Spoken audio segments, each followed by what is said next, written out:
Hari pertama, diamlah dan ketahuilah bahwa akulah Allah.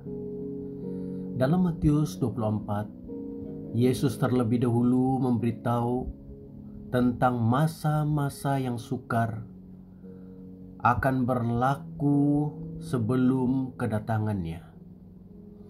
Kita akan melihat penghakiman bagi negara-negara dengan peningkatan bencana dan kekacauan global.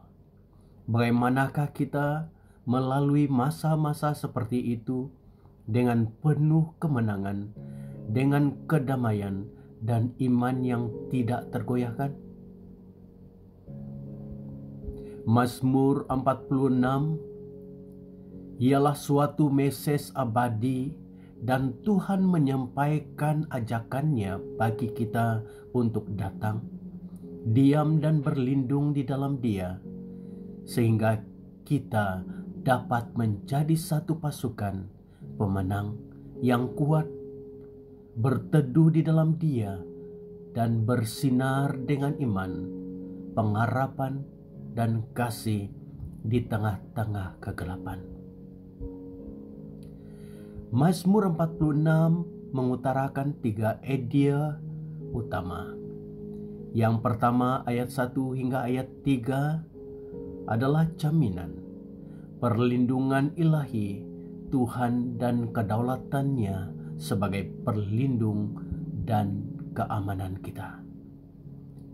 Ayat 4 hingga ayat 7, jaminan atas penyediaan ilahi dan pertolongan Tuhan untuk membawa kita ke dalam ketenangan, istirahat, dan jaminan.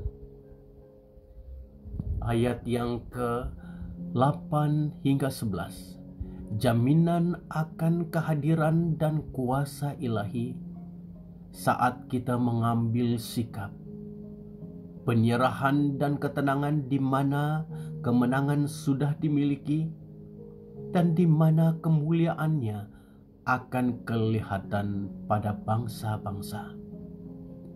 Sepanjang zaman, Tuhan konsisten dalam menunjukkan apa yang akan Dia lakukan untuk umat pilihannya. Sungguh, Dia tidak akan lagi menahan damainya, tetapi akan muncul seperti orang yang perkasa dalam perang, yang mengangkat teriakan perang. Pertempuran itu miliknya. Diingatkan bagaimana Dia menciptakan dunia dengan firman-Nya yang memberi hidup. Ingatlah bahwa daripada kekacauan dan kegelapan, dunia wujud dan berada dalam kehidupan, terang, dan ketertiban. Mari kita datang dan diam dengan menanggalkan perjuangan dan ketakutan. Marilah kita menggerakkan satu perubahan hati dan fokus ilahi supaya kita boleh masuk ke tempat teduh dan melihat Dia. Mari kita sama-sama mengambil masa untuk berdoa dengan perkara doa yang disediakan. Berdoa agar waktu kita memulakan 40 hari berdoa dan berpuasa untuk negara.